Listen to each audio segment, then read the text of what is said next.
मैं पूरी जो घटनाक्रम है या जो कार्रवाई हुई है उसको एक बार फिर से पुनः विस्तार से बता दूं। सेकंड, उसमें ओपन हाउस में जो भी क्वेरीज रहेंगी किसी की भी रहेंगी वो अपने अपने क्वेश्चंस को पूछ सकता है। तो मेरे ख्याल से ज़्यादा बेटर रहेगा कि एक बार एक ऑफिशियल वर्जन जो सभी को एक बार मिल जाए, अब तक की जो लास्ट प्रोग्रेस है, और इसके बाद आप लोग अपनी क्वेरीज को पूछ ले। चूँकि बहुत सारे सवाल आ रहे हैं जो कानूनी रूप से उसके एंगल दूसरे होते हैं और जो सवाल हैं वो अन्य उस पर आ रहे हैं, तो सवाल करने का एकदम सभी को मौका भी मिलेगा। तो आप लोग एक एक करके पूछ भी सकते हैं। तो पहले मैं आपको घटनाक्रम के बारे में, वैसे तो आपको पता है लेकिन मैं आपको शुरुआत से बता देता हूँ। बेसिकली ये घटना जो हुई थी ये 9 तारीख को थाना सेलाकुई में है, वहाँ पर ये घटित हुई थी। और 9 तारीख को जो घटना का टाइम कंप्लेंट में दिया गया तो 6 से 7 के बीच का था।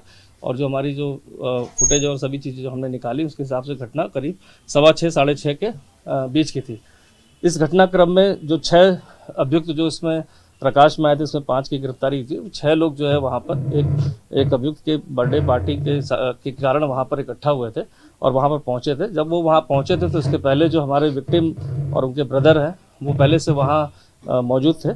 और ये जब 6 लोग वहाँ पर पहुँचे हैं, इकट्ठा हुए हैं, तो इनके द्वारा जो है आपस में जो हमारी बहुत ही गहन जो पूछताछ उनसे अलग अलग हुई थी और जो हमारी टीम ने इंट्रोगेट किया था उस समय उनको, और जो आसपास के हमने लोगों से जो बयान और अन्य जानकारी करी उसके आधार पर जो मैं ये निकल के आया कि वो लोग आपस में हंसी मजाक और एक दूसरे पे टॉन्ट कर रहे थे। जो एक ग्रुप था वहाँ पर 6 लोगों का। इसी क्रम में जब पास खड़े हुए विक्टिम और उनके जो भाई थे, जब वहाँ पर खड़े हुए थे, वहाँ लिक्वर शॉप थी वहाँ पर और वहाँ भीड़ भाड़ काफ़ी थी, तो ऐसा प्रतीत हुआ कि जैसे कि कोई टॉन्ट उनको किया जा रहा है या किसी कारण से। तो इस कारण जो है वहाँ पर थोड़ा सा पहले हॉट टॉक हुई। हॉट टॉक के बाद हाथापाई शुरू हो गई और इसी हीट ऑफ द मोमेंट में जो है एक अभियुक्त द्वारा जो है उसमें कड़े से वार किया गया था, जो काफ़ी ग्रीवियस चोट उसमें उनको लगी थी। और एक वहीं ठेले से जो है वहाँ पर एक अंडे का जो ठेला था वहाँ से एक अभियुक्त द्वारा जो भी फरार है उसके द्वारा एक छोटा सा नाइफ जो काटने के लिए जो अंडे का होता है उसको उठाकर जो है पीछे उसके कमर में के ऊपर जो है स्टैब किया गया था। इस घटनाक्रम के बाद 6 लोग जो वहाँ पर जो अपने वाहन से स्कूटर से आए थे वो वहाँ से निकल गए थे वहाँ से। और जो विक्टिम के ब्रदर है उनके द्वारा ई रिक्शा पर उसको ग्राफिक एरा हॉस्पिटल ले जाया गया था, जहाँ पर के दस्तावेजों को पूरा हमने चेक किया है। तो उनको ब्रॉड लाने के बाद से उपरांत से लेकर तत्काल जो वहाँ पर मेडिकल इमरजेंसी में डॉक्टर रहते हैं उनके द्वारा प्राथमिक उपचार किया गया और देर रात्रि जब कंडीशन को देखते हुए उनको आईसीयू में शिफ्ट किया गया था।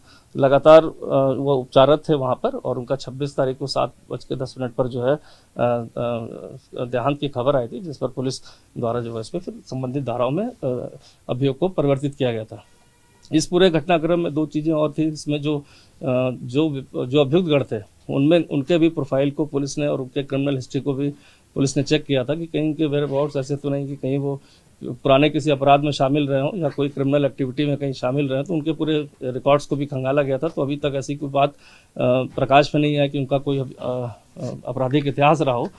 बट ये है कि जो उसमें एक जो उसमें नेपाली मूल का था वो तो मौके से फरार हो गया था। बाकी जो उसमें एक जो अभियुक्त था वो हमारा 9 तारीख का मामला है और उसके 24 घंटे बाद ही जो है विक्टिम के ब्रदर और उनके 3-4 साथी जो है थाने पर पहुंचे थे।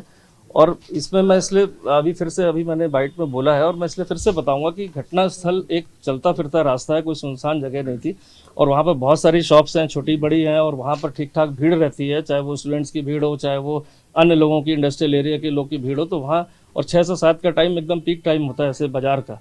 उस समय अगर एक घटना वहाँ पर हुई है और उसके 24 घंटे तक हमने चूँकि यहाँ के जो हमारा कंट्रोल रूम है उसके 112 के रिकॉर्ड्स को भी चेक किया है कि क्या किसी पब्लिक के द्वारा कोई मारपीट की सूचना, जैसे जनरली यहाँ पर डेली का जो अगर देखा जाए तो एक जो कॉल्स का जो एवरेज है वो 2 से 3 हज़ार तो मिनिमम रहता है इसमें। तो ये देखा गया कि कोई कॉल ऐसी जनरेट हुई है कि किसी के पब्लिक ने या किसी शॉपकीपर ने या चलते फिरते व्यक्ति ने कोई मारपीट की सूचना दी है। तो कोई कॉल ऐसी इस इंसिडेंट को लेकर जनरेट नहीं हुई थी, ना विक्टिम के द्वारा या उनके किसी जानने वाले के द्वारा इसको 24 घंटे तक रिपोर्ट किया गया था।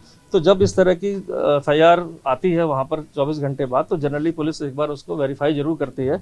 और चूंकि इसमें अज्ञात में दिया हुआ था, कोई सूचना नहीं थी थाने चौकी पर, नहीं कंट्रोल रूम में या किसी माध्यम से, तो उसको जो हमारे पास जो लीगल प्रोविजंस है उसको हमने उस तहत उसको प्रिलिमिनरी जांच में रखा। बट लीगल एक्शन जो आप कहेंगे कि जिस दिन FIR की कंप्लेंट आ गई थी, हमारे पास कंप्लेंट रिसीव हो गई थी, उसी समय से हमारा लीगल एक्शन स्टार्ट हो गया था। लीगल एक्शन स्टार्ट होने के बाद तुरंत इसमें जो अनुमति ली जाती वो ली गई और मौके मुआयना का विजिट की गई कि घटनास्थल है कहाँ पर, क्योंकि घटनास्थल जब आप जाते हैं किसी विक्टिम को लेकर तब पता चलता है कि घटनास्थल पर क्या पूरी सच्चाई थी वहाँ पर, और लोगों से जानकारी की गई। शॉप्स खुलने के बाद इसका सीसीटीवी फुटेज निकाले गए। जब फुटेजेस में दिखा कि हाँ वहाँ ऐसा एक्ट वहाँ पर हुआ है, वहाँ पर 5-6 लोग ने इस तरह का जो है हमला करके किया है और एक कोई इंजर्ड हुआ है वहाँ पर, तो इन चीज़ों की जब प्राथमिक पुष्टि होने के बाद उसको तत्काल जो है जो भी धारा उसमें रेलेवेंट थी वो लगाई गई। और इन्वेस्टिगेशन में जैसे जैसे चीज़ें आती गई, डॉक्यूमेंट्स आते गए, डॉक्टर्स के बयान आ गए जिसमें ये ग्रीवियस इंजरी जो अमाउंटिंग टू डेथ भी हो सकता था, इतनी ग्रीवियस थी, तो इसके बाद उस सेक्शंस को उसमें बढ़ा दिया गया।